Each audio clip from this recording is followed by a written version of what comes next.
Ange, Rob and Robbo. Streaming live across the globe, Anjali Rao, Rob McKnight, and David Robinson. Ange, Rob and Robbo. News and views, entertainment too. It's the Ange, Rob and Robbo.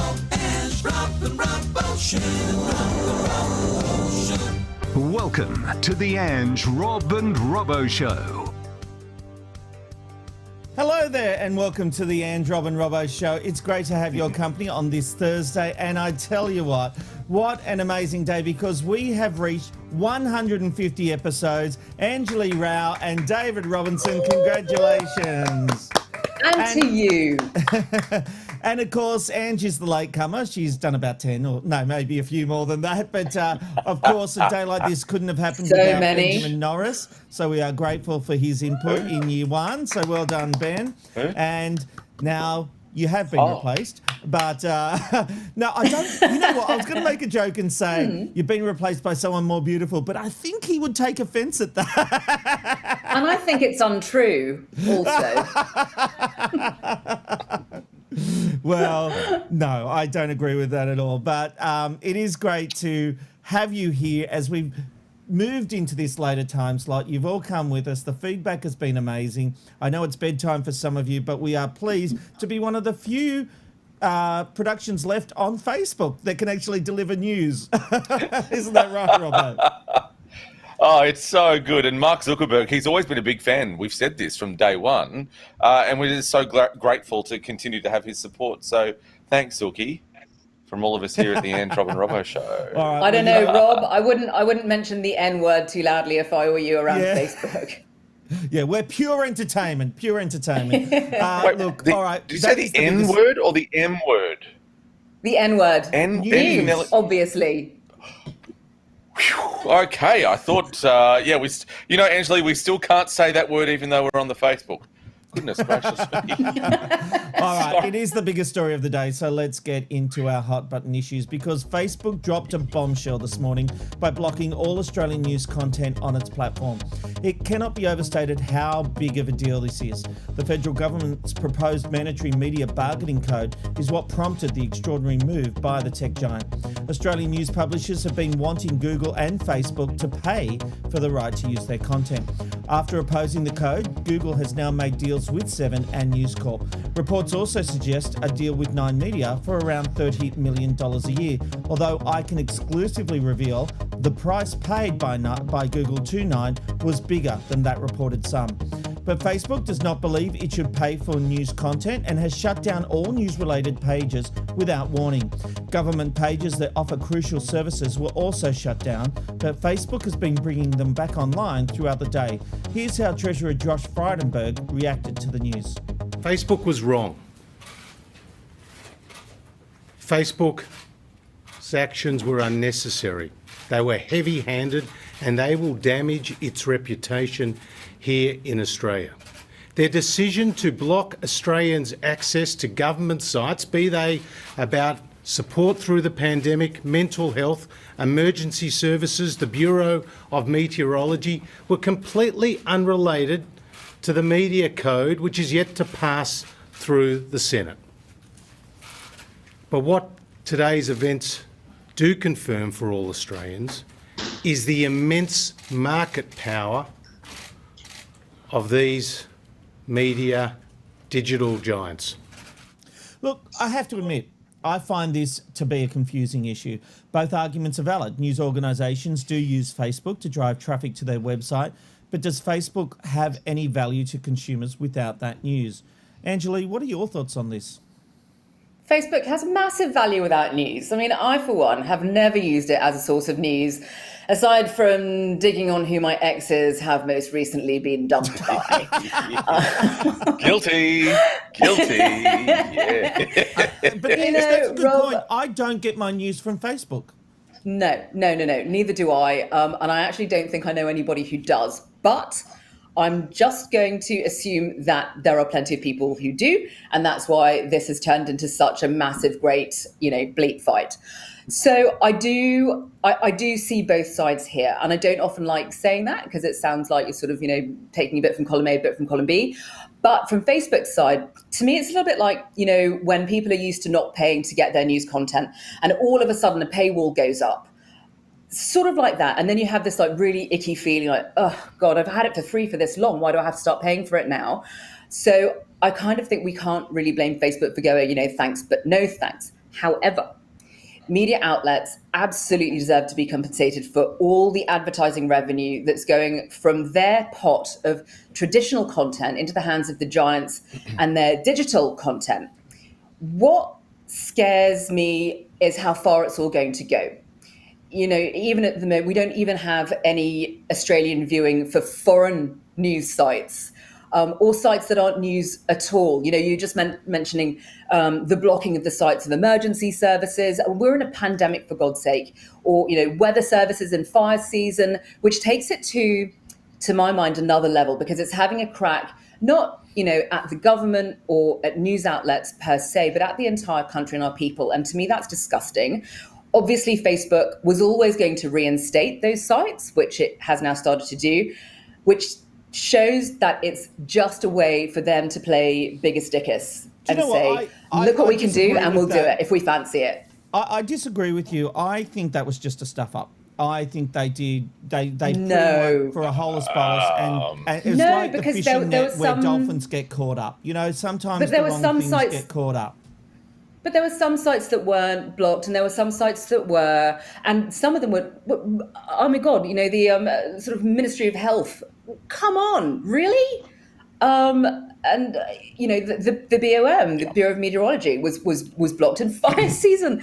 It's just no. I think there was something more to it. I really think it was of pages that share news content. And so that's why they get caught up. The thing is, this show didn't get caught up because we don't share news content. We share our show, which has news content embedded within. It's not links to other content. But here's the thing, Robbo, and I'm interested to hear what you've got to say, because there was a segment on The Weekly the other night, and if you want to see that, go and watch The Weekly or listen to the TV Black Box podcast next week, because I'm going to play the key part. But it finally explained the Google issue in a way that I could understand.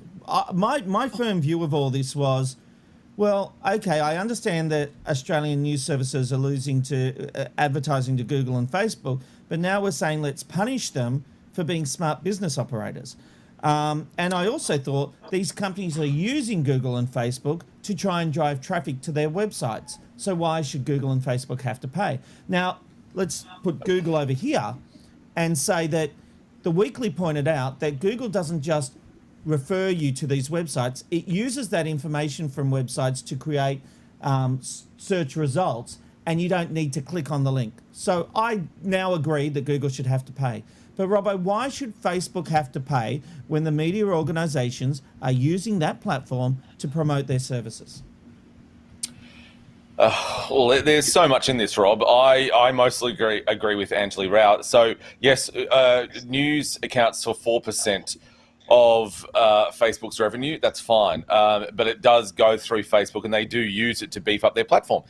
You were talking about it's just the algorithm that I absolutely believe that it was targeted and premeditated to get rid of Department of Health, to get rid of the bomb, to get rid of everything, and then slowly we'll trickle them back online.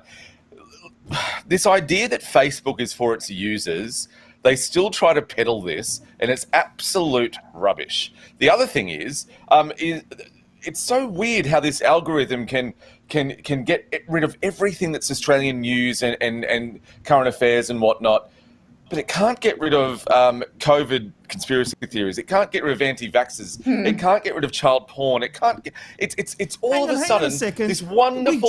Can I just finish my point? Can I just finish my point? Can I just finish my point? Can I just finish my point? They haven't done that. Facebook has continually, even throughout the American election, we'll try and get rid of misinformation. Guys, we're trying. It's just so hard. All of a sudden, just like that, the algorithm was perfect and got rid of everything that had even a remote connection to news in Australia. And especially like Anjali said, we're talking about the pandemic. We need all of these channels open. And wow, Oh my God, Facebook, who has been a blunt instrument in the past when it comes to getting rid of other things, all of a sudden sharpened their tool to do it here. They're grubby. I don't understand why this is kind of, oh, maybe we should pay them. They're a multinational who doesn't give a shit about what we are and who the people are using them. They are just data and money. I'm not necessarily I don't disagreeing understand. with that, but I'm talking about what's fair and wrong. I want to pick you up on something because you say they just had the perfect algorithm and were able to target news websites. Well, they didn't. We saw all these charitable causes get caught up. No, Rob, you said they had the algorithm that just got rid of the news sites and was good at the algorithm. I said the algorithm was rubbish. No, it didn't. So it's not an algorithm. My They actually just intro pointed out that other. You just said websites something about the algorithm. Okay, all right, Rob. Whatever. I don't agree. I think that this You idea both of said putting things bomb about at the Department of algorithm. Health. Thank you, Angelique. It wasn't a blunt instrument, and they didn't. And they you said that they didn't mean to take away the bomb or health websites or government health websites. You said they didn't mean to do that. You think that was a mistake. That's what I was pulling you up on. Yeah. I don't believe that. I believe that they were very articulated. They were very premeditated. They were very targeted as to what they did. And then it was a classic PR exercise where over the day, oh yeah, no, we'll give you back your Bureau of Meteorology because, there are fires burning in WA. There's floods happening in the middle of Queensland. Oh, so we better do that. Oh, also there's a pandemic. Oh, that bloody pandemic. They knew exactly what they were doing. It wasn't an accident. Yep. I Nothing's an respectfully accident. disagree, and I think their ham-fisted approach shows us why they haven't just been able to get rid of all the disinformation, although they have taken Pete Evans offline. They've taken the senator who was peddling misinformation about the pandemic. So they are targeting people. But despite that, that's, I think that argument, they can't get rid of the crack jobs, but they can get rid of all news. Well, they didn't. They stuffed it up. This has been a PR disaster for Facebook. If they had just targeted news, people would be talking about the issue. Now we're talking about the secondary spill-on effect about these services like the bomb, like the fire that you've all mentioned, and I think that's a PR disaster for Facebook. I think they don't care how they're. No, I don't think they care at all how they're seen in Australia. They're just pretending to be sort of the digital equivalent of China. The great superpowers of the world: China, the US, and Facebook. Yep. Well, the question remains: should Facebook be paying? And it's an interesting question. And obviously, the networks and publishers are all saying that they should. And I've been sniffing around trying to find out the 30 million, let's say it is 30 million that Nine are getting and whatever News Corp are getting, will that all go back into journalism? And I'm being told that initially, yes, but ultimately some of that money, as it grows, will go back to shareholders. Yeah, very good point. Yep. Okay. Yep. Good one. Yeah. Yep. All right, let's move on. Because the unnamed former Liberal staffer accused of assaulting Brittany Higgins has entered into psychiatric care.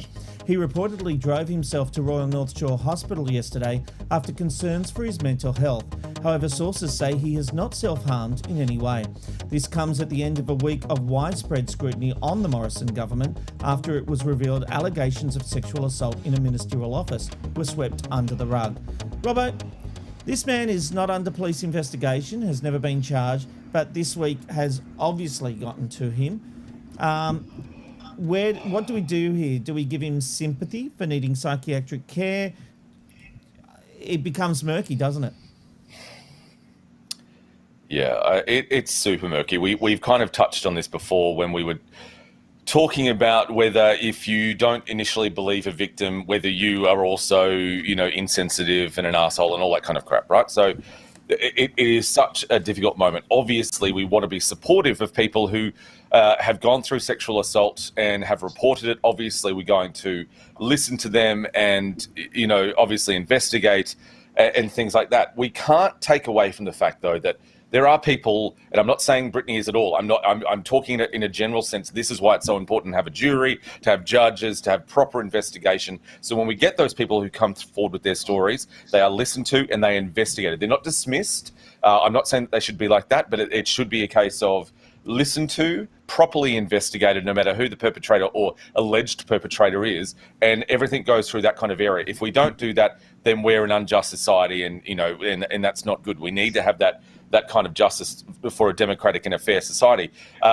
Look, if he is taking himself to a psychiatric hospital, then that's also bad. And I think in this point, if we're thinking about people who, the young woman who's come forward and said, look, this happened, we have to give them both in this instance kind of a, yes, we'll investigate it fully. We really appreciate you coming forward. We applaud your courageous and your courage. On the other side, he's still not being investigated yet. This is the problem. What I don't like as well is that the Defence Minister, which I just found the most murky and grubbiest thing of all, is that she was emotional in the Senate this afternoon, where she was doing this, but this is the woman who had known about this for all this time, but all of a sudden is getting emotional because there's media attention on it and the cameras are on it in the Senate. That I found grubby. She then said, I'd like to have the question on notice. She was very emotional. Why weren't you emotional when this woman first came forward? What a surprise that a politician turns on the tears when there's media attention on it. And why did she make that, poor girl, whatever she's been through, attend a meeting in her own ministerial office where the alleged rape was said to have happened? So she knew perfectly well then when she demanded she appear. And then, being found out is terrible. Are stupid. And unless something happens to them, they don't think.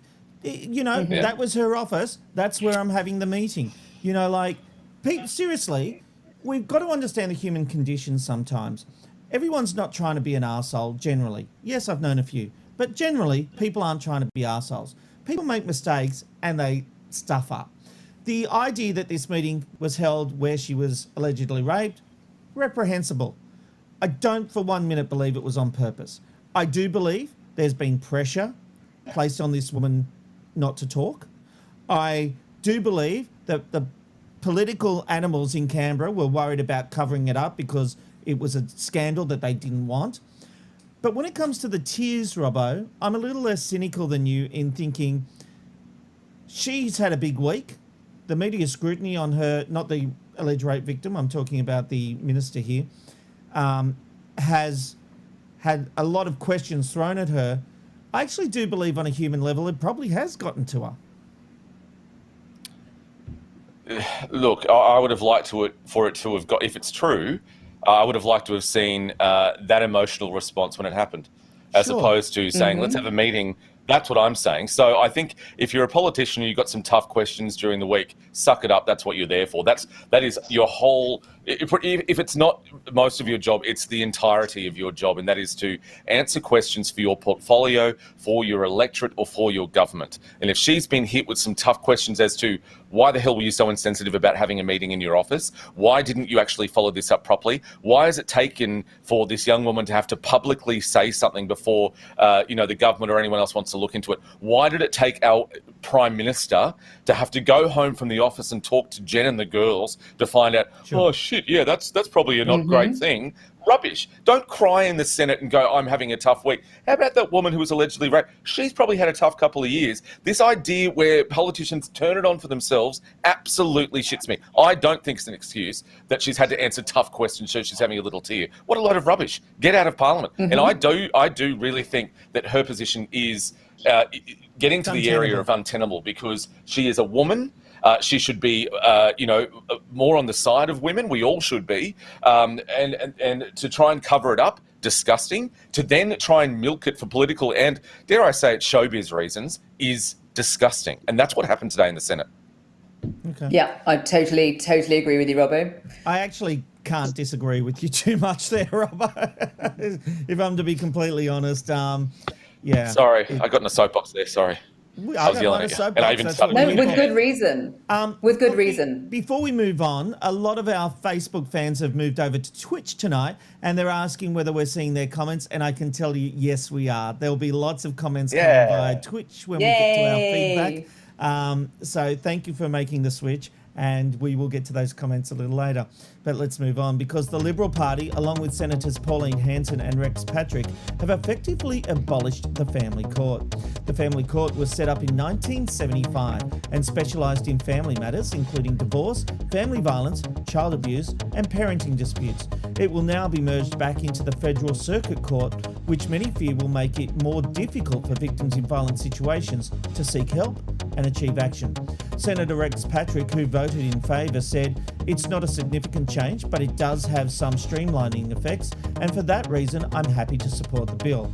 However, Senator Jackie Lambie has said, "What is wrong with you people? You're playing with people's lives. You're going to see a lot more hurt going on in these families. I hope you can sleep in the night time." Other organisations, including Community Legal Centres Australia and Women's Legal Services Australia, have also spoken out, urging for safety to be the priority.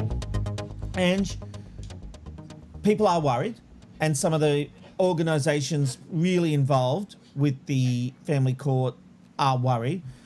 But the family court isn't perfect. There's been a lot of criticism over the family court, hasn't there? Oh, for sure. I think pretty much anybody who's had the deep misfortune of experiencing the family court here knows how massively, massively messed up it is or was. But the only thing that could make it more messed up is to handball it to the Federal Circuit Court, which is even less equipped to manage the load of everything that the family court did. And it's a very specialised court. Anybody who says the decision to merge the courts into some Franken system isn't a significant change, Senator, has never needed the family court's help.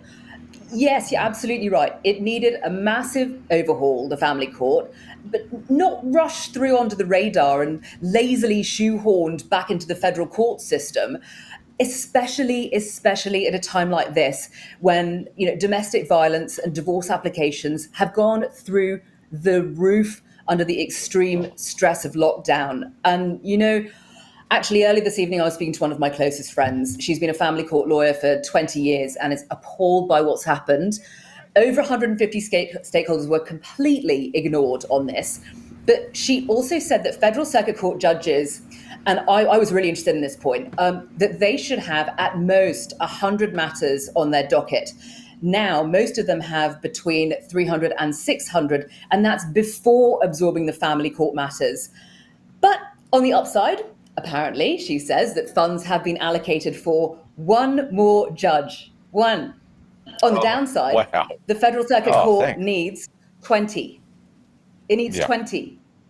Ridiculous. Yeah. Absolutely insane. I really totally agree with you, Ange. I just think that in this day and age when the government is also spending so much money on telling us that domestic violence is in every community, at every level of government, we're being educated about domestic violence. This is that kind of level. Also broken families, what that can mean, child support, child visitation, all of those kind of things. They're not getting less, are they? They're getting far more. So why would you take out a valuable resource that is specifically designed to deal with those kind of very complex matters? Anyone that's had a broken family or been domestic violence or anything like that will know that it's not black and white. There is such complex issues, so many levels to it. And I believe that you need a dedicated level of level of the justice system to deal with that. This is so stupid. And I reckon I'm going to start getting a theme here this year because we just keep seeing this kind of thing. It's anti-human.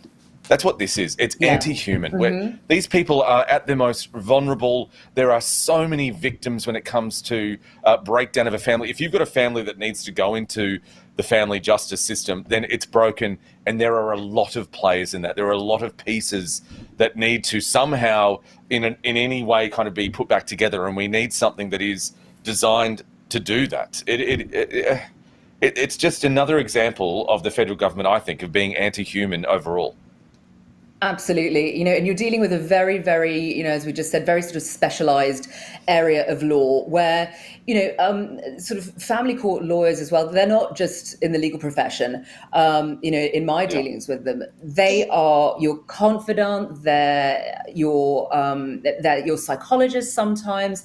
Yeah. And to think that sort of this overarching umbrella arm of law should just suck it up just absorb that and then become what those people are specialized to do is absolutely outrageous. I just don't know how this can be allowed to go ahead. And, in my small dealings with the family court, even the time that it takes for the most minor of matters to be heard, my God, it's insane. How are they going to do that now with the federal court doing it? Well, these people are going to be left there in their terrible situations and sometimes, fatal situations for God knows how much longer. And that's the fear. And that's the fear. Obviously, as I said to you when we first started, the family court, I was doing some research and there's a lot of angry people about the family court. And there's even a comment that's come through from Cheryl, I think it was, saying, getting rid of the family court. Wow, way to go. Those mugs destroyed my family. They do not care about the truth. So, people have had bad experiences with the family court. Of course. And, yeah, of course, absolutely. The thing is that I do think if we listen to the stakeholders, they believe there should be a dedicated resource to family issues and not part of the general federal court. So the unfortunate thing here is the government didn't listen to anyone. All right, let's move on. Well, shock jock and king of the airwaves, Karls Sandilands, has taken aim at his fellow breakfast radio competitors. This morning, the Sydney radio station aired snippets from rival stations, including Triple M, Triple J and Nova. And King Karls saved his most savage criticism for Today FM's new show, The Morning Crew with Husey, Ed and Erin. Have a listen. Anyway, let's have a listen.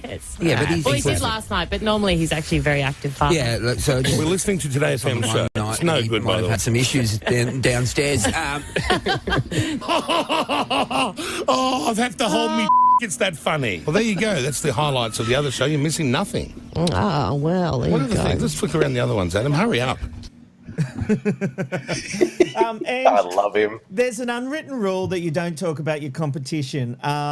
There was a big hoo-ha when I was at Channel 9 and I made a series of First on 9 promos and it actually showed scenes from Channel 7 and it would be Chris Barth reading the headline saying power prices are set to go up by $180 and then the graphic said 3 days earlier on 9, and you'd see Peter Overton reading the same thing. And that caused a wave of flurry throughout the organisation. What do you think about talking about your competitors? I thought that rule vanished yonks ago. Everybody sprays on everyone. These days in this business, you're the dog or you're the fire hydrant. Pick which one you want to be.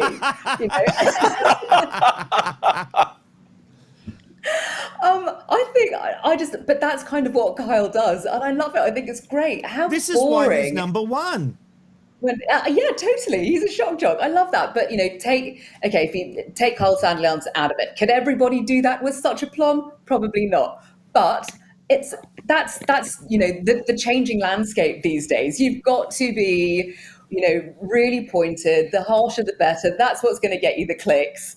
But wasn't he was like, having a go at them about broadcasting their show from somewhere else, like a Melbourne show, but they were broadcasting from Sydney or the other way round or something like that. So they're all Melbourne-based. Husey and Ed were Melbourne-based.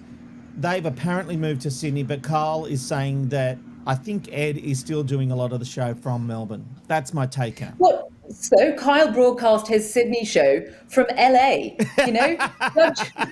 Judge Judy, the richest woman on telly, to be honest, have though, New York courtroom show from LA too. To be honest, though, I think Sydney-siders would prefer it from LA than Melbourne, just quietly. Robbo, I love this. The fact is, I'm a big Karl fan. Everybody knows that. I wear that on my sleeve. I love the fact he can do this and call it out, and especially to the station that really wanted him and Jackie O gone, told them, oh, you guys are pretty much done. We need to bring in new blood. And Karl and Jackie O have gone to another station and just owned the airwaves. This is such sweet revenge. It is sweet revenge. I call it kind of the fourth wall where you acknowledge. We don't really do that a lot in Australian media. If something happens on 9 or 10, 7 It's like it never happened in the world, but it's a big thing. Obviously occasionally they do report on things, but I love this kind of thing. I have been racking my brain to think of what would be the equal to our show so I could rag on them now, but I can't think of anyone who's even remotely equal. So There's no one no doing need what for we're me. doing, baby. That's We're right. all- Yeah, doggy. Don't call me baby on a Thursday night. Shut up. What? Why? I don't even It's know. Thirsty Thursday. No, I know. I'm going to do it any night. I just get so embarrassed. Like, whatever. Shut up. You look cute in that jacket. So does that mean we've made up? It was a little bit testy at the start of the show. Very tense. I have nothing love for your testes, so I don't know what you're talking about. Well, I've never had You anything go bad there. to say You about know your what? testes. That wasn't even a single entendre. That wasn't. I stuffed that up. That wasn't a double entendre. That was a single entendre. Can we just talk That's what Thirsty Thursday will do. Edit that out. Hey, all right. I want to get your thoughts on this one because people understanding road rules is a bugbear of mine, and there's another road rule apparently confusing the masses on social media. So let's have a look and see if we can solve it. Have a look at this image. What we see here is a pink and a blue car. The blue car is turning right from a stop sign, and the pink car is turning left at a slip road, saying turn left at any time with care. The question is, who has the right of way? All right, I want both of you to answer, and I hope you haven't read this ahead of time. Robbo, who has the right of way? Well, in that instance, baby blue car has the right of way, Okay. and the pinky has to back off because obviously they're coming from that other area, and look at that. I mean, you can't see what pink's going to do there. You can't be a mind reader with these women.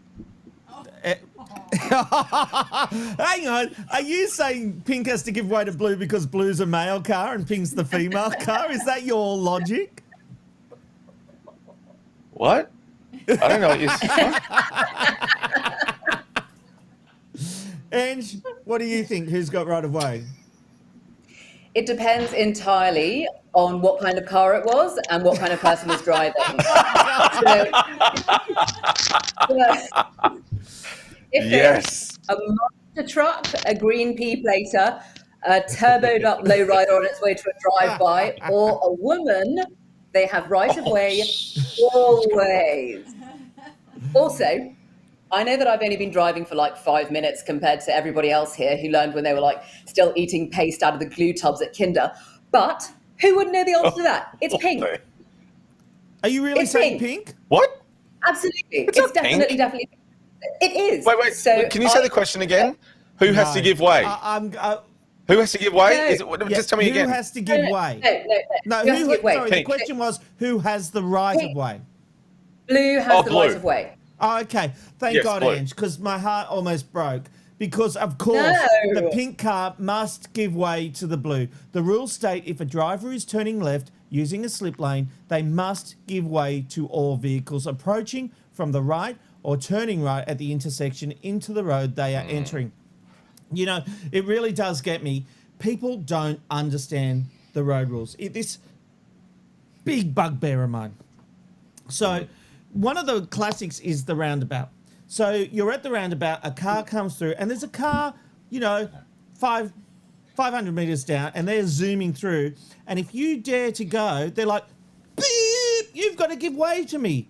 And the fact is you don't. The first person on the roundabout has right of way. It's not an automatic give way to the right.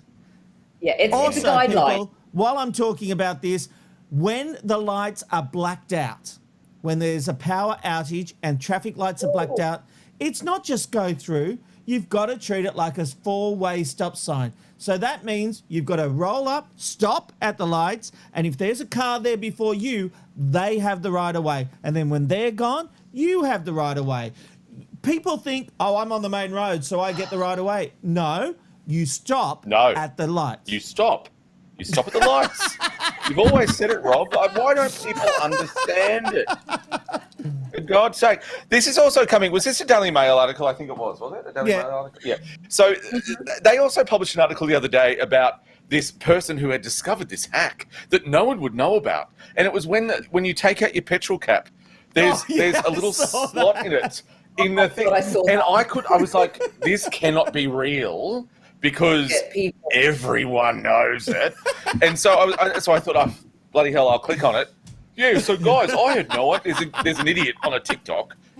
I mean, can you get any more, descriptive than that? An idiot on TikTok. And then he goes, I've noticed this. What a bloody moron. And also Daily Mail. We love you at Daily Mail, though, don't we, Robbie? We love the Daily Mail. That was very Fans of the Daily Mail. But I will give you one more tip. While we're talking filling up your car, if you're in a rental car and you don't know which side the petrol cap is on, look at the petrol indicator on the dashboard because there'll be a little arrow pointing to which side the petrol cap's on.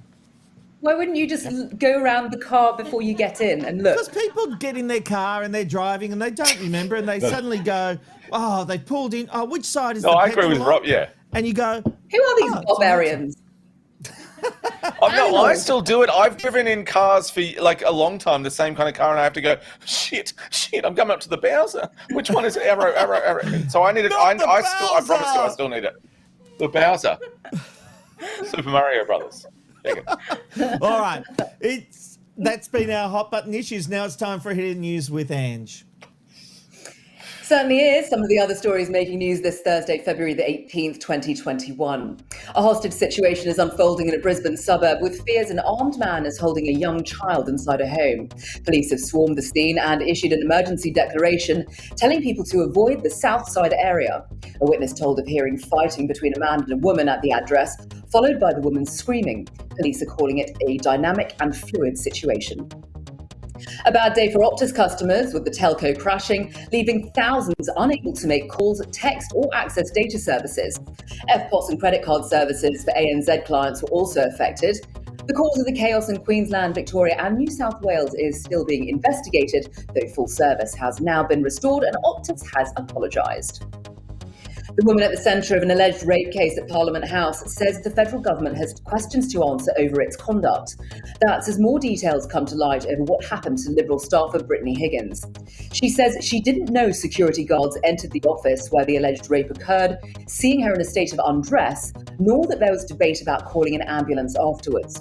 The Prime Minister has been vilified for his response to the matter, with Higgins herself slamming Scott Morrison of victim blaming. This amid claims Morrison's office is briefing reporters in a bid to smear Higgins' now partner, allegedly accusing him, an ex-public servant, of harbouring a government vendetta. To the UK now, where Prince Philip has been taken to a London hospital after feeling unwell. Buckingham Palace says he was admitted as a precautionary measure and will remain a patient for a few days of observation and rest, adding that the 99-year-old Duke of Edinburgh is not suffering from anything COVID-related. Prince Philip and his wife, Queen Elizabeth, were among Britain's first to receive the Oxford AstraZeneca vaccine last month. And the US presidency...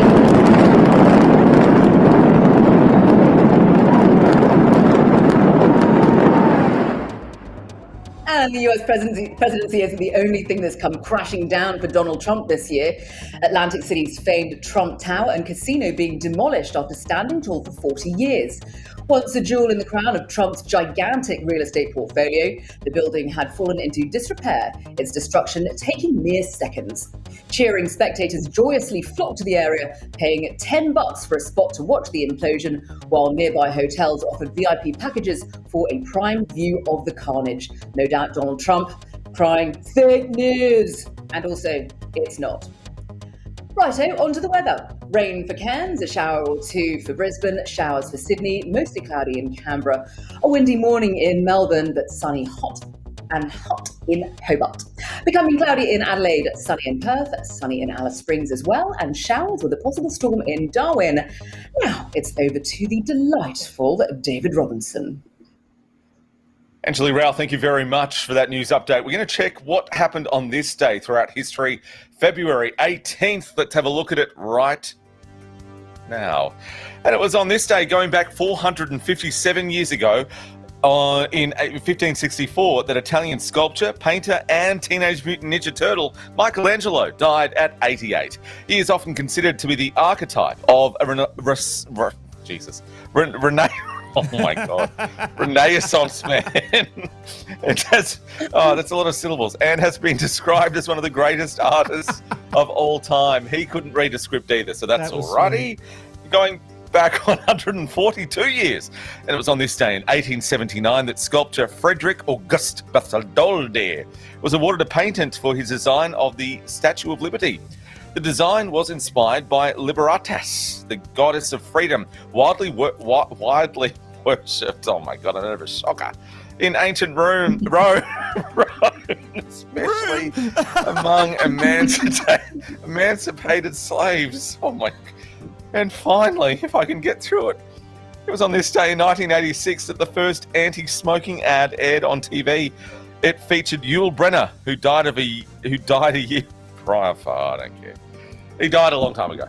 Sorry about that, guys. I'll try and get that better for Monday. No, that was so bad. I remember that ad so clearly. It used to make me burst into tears every time I saw it. Are you going to burst into tears from that read?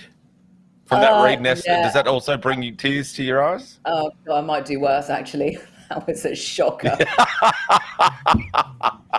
Yeah, sorry about that, everyone. That's what happened on this day in history. What a bloody cracker it is. Robbo, you have taken the piss out of me so many times when I've made, well, not so many times, I've only made one mistake in my reading. So that was just beautiful to watch. What I can only describe as car crash television. Well, it's karma car your read of on that day was like the Donald Trump Tower. Yeah, it crashed down. I want to take responsibility for it, but I think it was just terrible writing. Poor Abby. She didn't listen. She didn't hear it. No. She was right here. And she didn't hear it. You all right?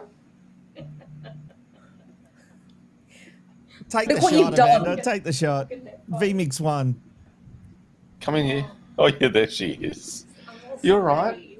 What's happening? Hello there. Oh, I don't know. We don't know where the button is. You're lucky, Abby. We can't take the shot. All right, now it's time for the random live shot of the day. It's the random live shot of the day. Where are you going today? You'll never know where you'll end up with the random live shot of the day. That's right. Today we're taking you to Levi, Finland, the home of the famous jeans. You're looking at live pictures of 0 Point, a ski village. The peak of the Levi Fell is at an elevation of 531 metres above sea level.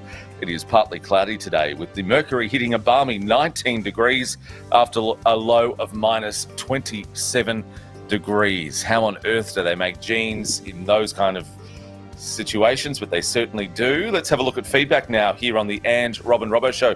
Big Brother Oz says, no one can take my ARR show off me, even if I'm in my bunker at the end of the world. And that was via Thank you very much, Big Brother Oz. That was via Twitch there. We're getting great feedback from Twitch. Jason says, grumpy old man Rob makes his debut tonight, especially the 150th. I'll tell you right now, Jason, grumpy old man Rob on the porch with a shotgun yelling at the kids made his debut on episode 1. Next up, Nicole says, Rob rant last night, Robbo rant tonight. Love the passion you have for topics.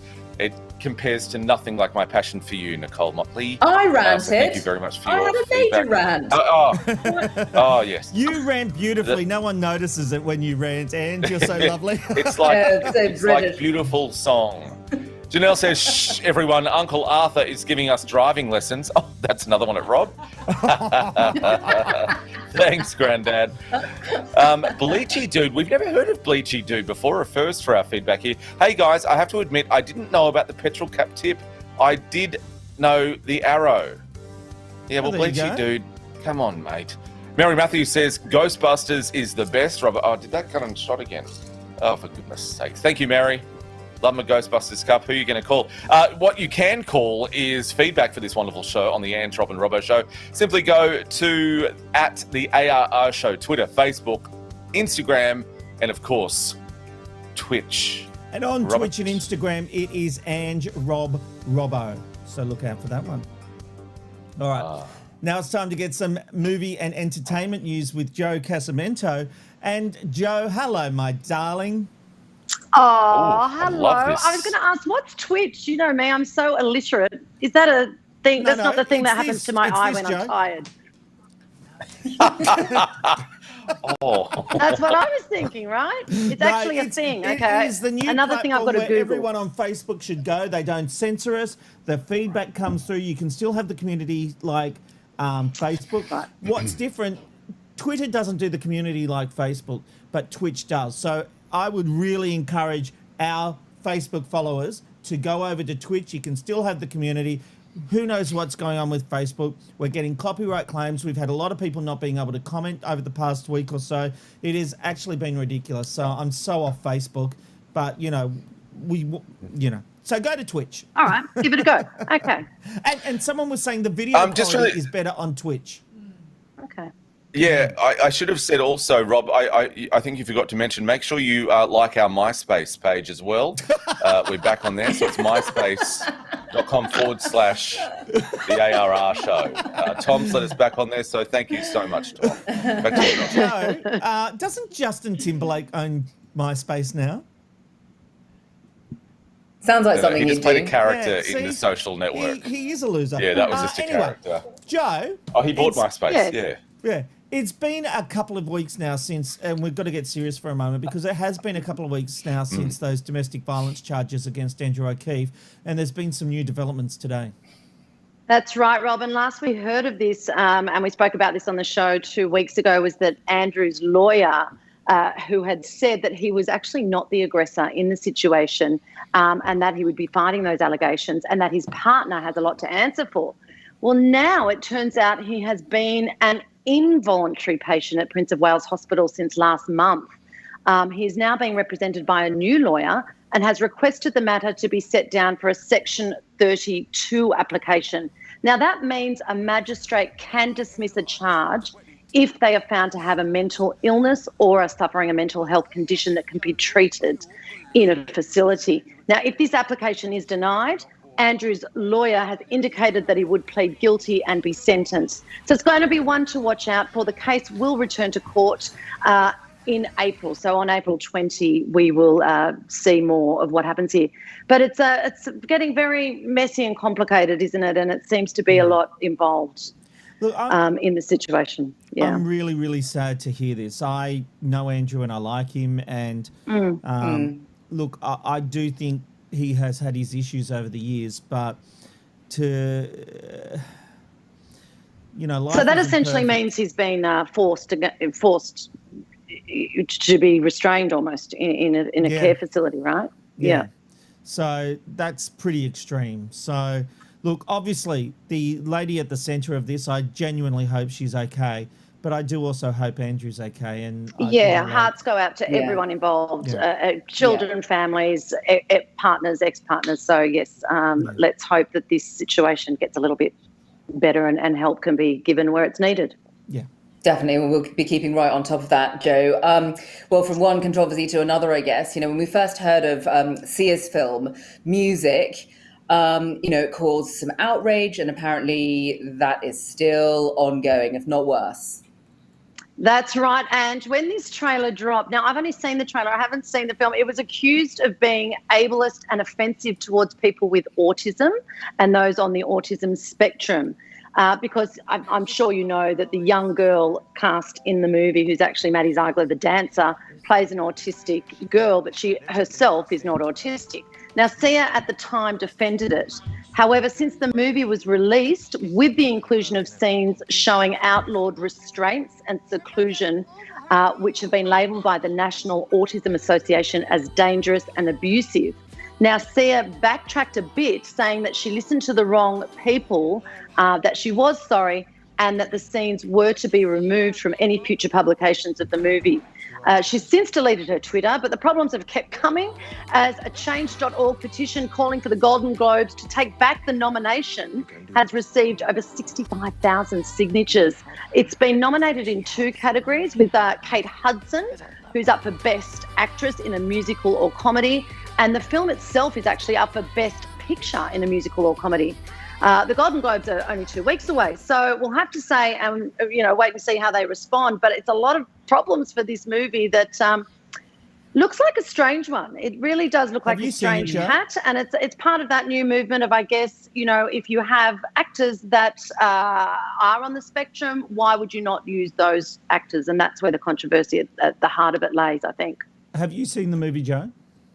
No, I've only seen the trailer. Have you seen the trailer? It seems very odd. It only got 17% on Rotten Tomatoes. But there's been pretty much a boycott. It's only available in a few cinemas, none around here because I looked to see it. I think after the controversy came out, it kind of got whipped away from the cinemas pretty quick smart. But you've got to come back. What was the intent here? She doesn't strike me as the kind of person who's trying to make fun. She probably thought this was an Oscar contender with what she was doing with it, because she was highlighting. Well, you've got to think Dustin Hoffman, I think he won an Oscar for Rain Man, didn't he? Yeah. So are we now Could saying Rain that Man be made today with him playing the role? No. We're now saying that role should have been given to someone. I mean, I don't know. As we become more woke, we realise that opportunities, I guess, should be given where they can be given. But isn't that the craft of acting, I guess, playing people that you're not? Yeah, absolutely. Yeah. It's a tricky one. I think it's going to be. I think we're going to see it more and more. It's we've seen it with some transgender characters. We are going to see Leonardo more. DiCaprio. Remember Leonardo DiCaprio and What's Eating Gilbert Grape? Oh, wonderful and performance. He won an Oscar for that as well. And did guess what? There was no backlash.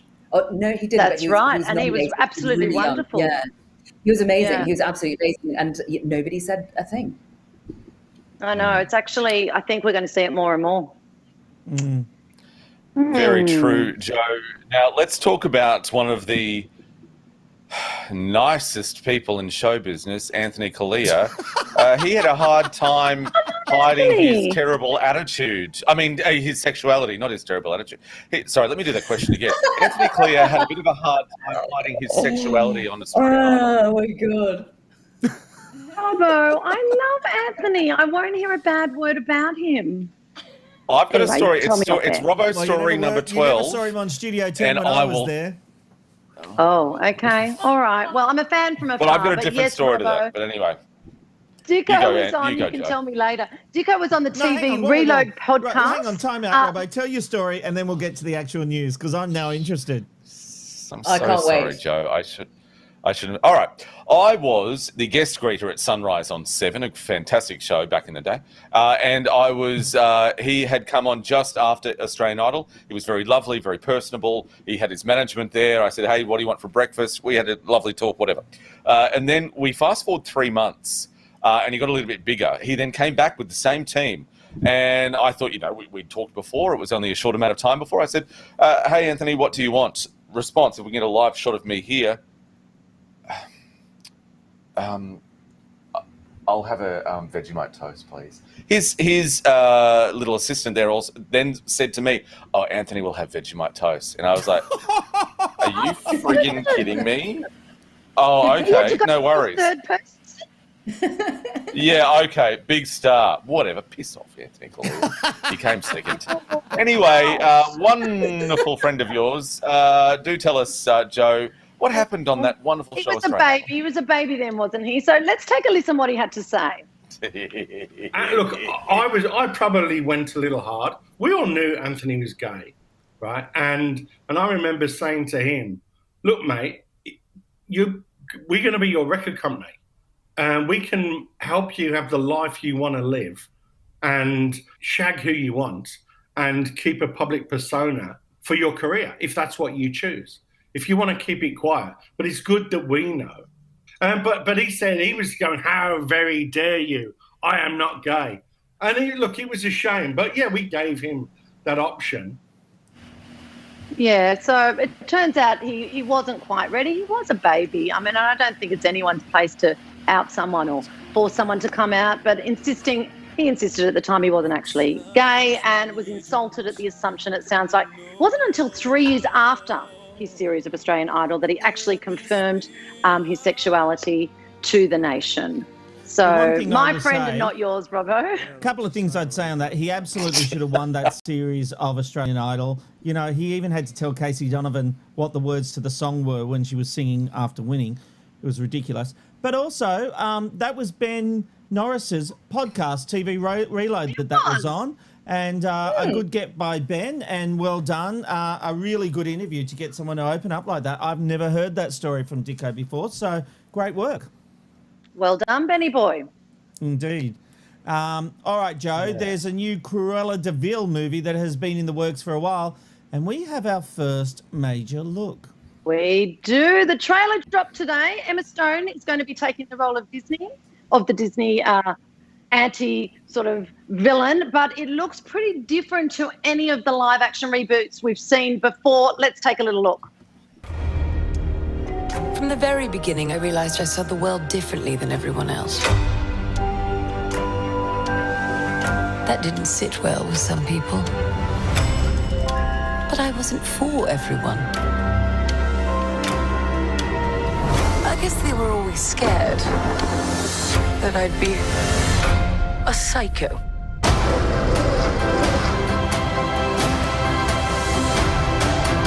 How does the saying go? I am woman, hear me roar.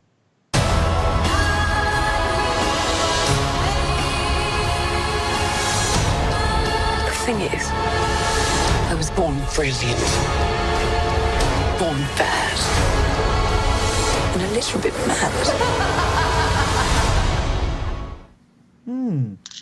Oh, so as you saw, we're going to get a bit of the backstory of how Cruella turned out to be so, nasty. I guess a bit like the Joker, the sort of backstory there. It's been in the making for 2 years, this one. The first image of Emma Stone as Cruella dropped a long time ago. It's going to be released in cinemas in May. And of course, so many movies have missed out on cinema releases lately, but this will be one to watch, and let's see how it goes for Disney. That looks really good. And I'm not really a Disney fan. Fantastic, doesn't she? Yeah.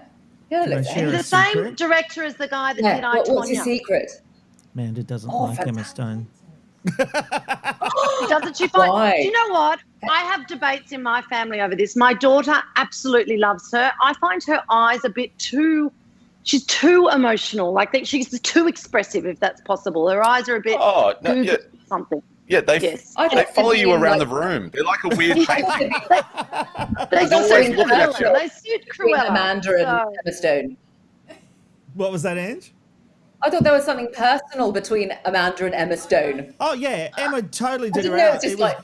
My love was coming down to Amanda or Emma, and Amanda won out, and she's never... Oh, no, hang on. Lucky lady. You're a lucky lady. She's never forgiven Emma for not taking me. That worked. Smooth. Happy Valentine's Day, Amanda. I thought Emma might be your hall pass, Rob. No. Drew Barrymore. Who is your hall pass? Oh, Drew Yep. Barrymore. I had lunch with Drew last year in Bondi. Or was it the year before? Oh. Should have invited you. Oh no! You've broken his heart. You're out. Oh, we've lost Joe's signal now, haven't we, Rob? Sorry. That was Joe Casamante. It was a makeup launch. It was a makeup launch. I really don't think it was your scene. Are you kidding me? I'd be there.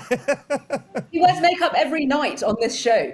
Well, that's true. Maybe. How very, very dare you, Ange? This is natural.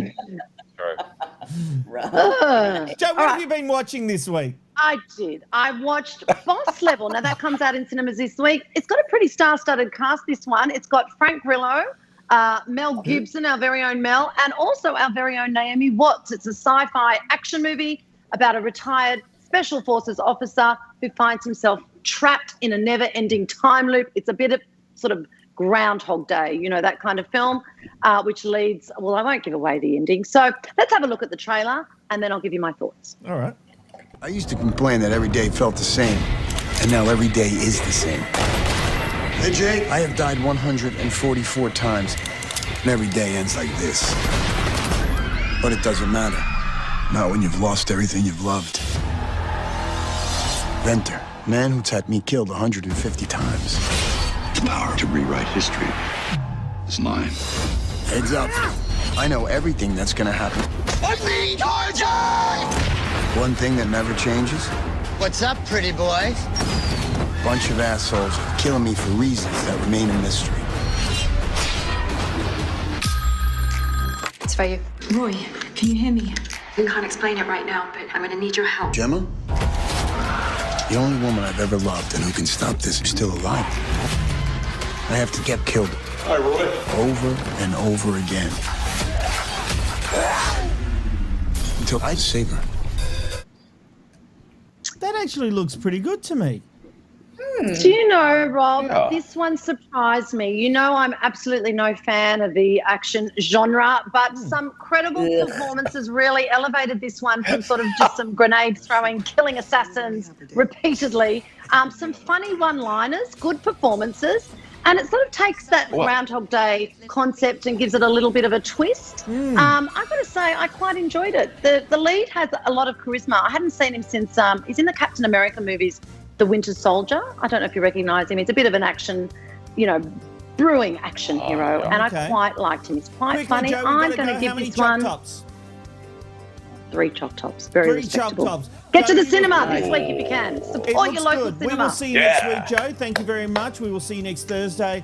Joe, Ange and Robbo, we will see you Monday for episode 151 of the Ange, Rob and Robbo Show. We'll see you next week, guys. Bye-bye. See Ange, Rob and Robbo, Ange, Rob and Robbo Show, Rob and Robbo Show.